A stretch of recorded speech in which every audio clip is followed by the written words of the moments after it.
Grammar Girl here. Today's topic is prepositions. Here's a typical listener question. Hi, I wanted to know if you could do a podcast on not ending with prepositions. Just as Harry Potter was unfairly labeled undesirable number 1 in the latest J.K. Rowling book, ending a sentence with a preposition is often unfairly labeled undesirable grammar construction number 1 by people who were taught that prepositions have a proper place in the world and it is not at the end of a sentence. I'm going to start calling this grammar myth number 1 because nearly all grammarians agree that it's fine to end sentences with prepositions, at least in some cases. So before I lose you, let's back up. What is a preposition? A preposition is a word that creates a relationship between other words. It's been said that prepositions often deal with space and time, which always makes me think of Star Trek. For example, the prepositions above, by, and over all say something about a position in space. The prepositions before, after, and since all say something about time. Here's an example of a sentence that can end with a preposition. What did you step on? A key point, you might say a quick and dirty tip, is that the sentence doesn't work if you leave off the preposition. You can't say, what did you step? You need to say, what did you step on to make a grammatical sentence. I can hear some of you gnashing your teeth right now while you think, what about saying, on what did you step? But really, have you ever heard anyone talk that way?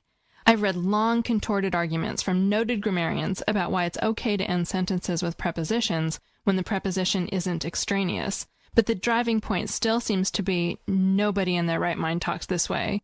Yes, you could say, on what did you step, but not even grammarians think you should. But you can't always end sentences with prepositions. When you could leave off the preposition and it wouldn't change the meaning, you should leave it off. Really, I can't believe anyone would make such a silly mistake. Hi, Grammar Girl. This is Brian and Allie from Iowa City, Iowa. And we were just wondering, in your last episode, you said that's where it's at. Is that correct? We thought you couldn't end sentences with prepositions. That voicemail message is at least 4 months old. I'm going to pretend I'm testifying before Congress and say that I have no recollection of saying such a thing.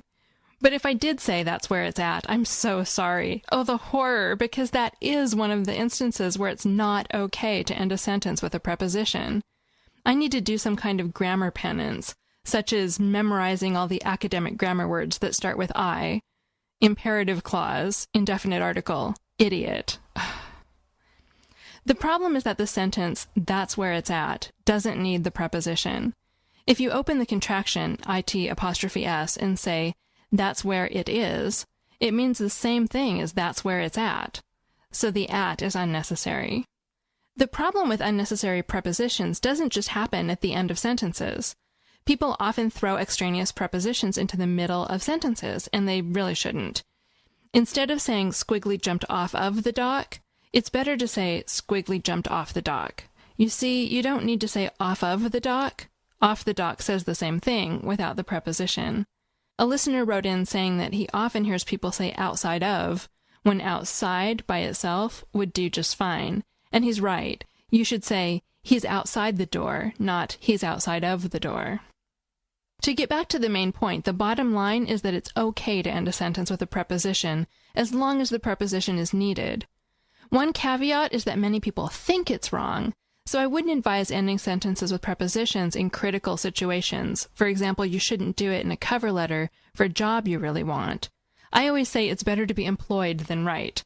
But once you're hired, end away and do your part to dispel grammar myth number 1. That's all.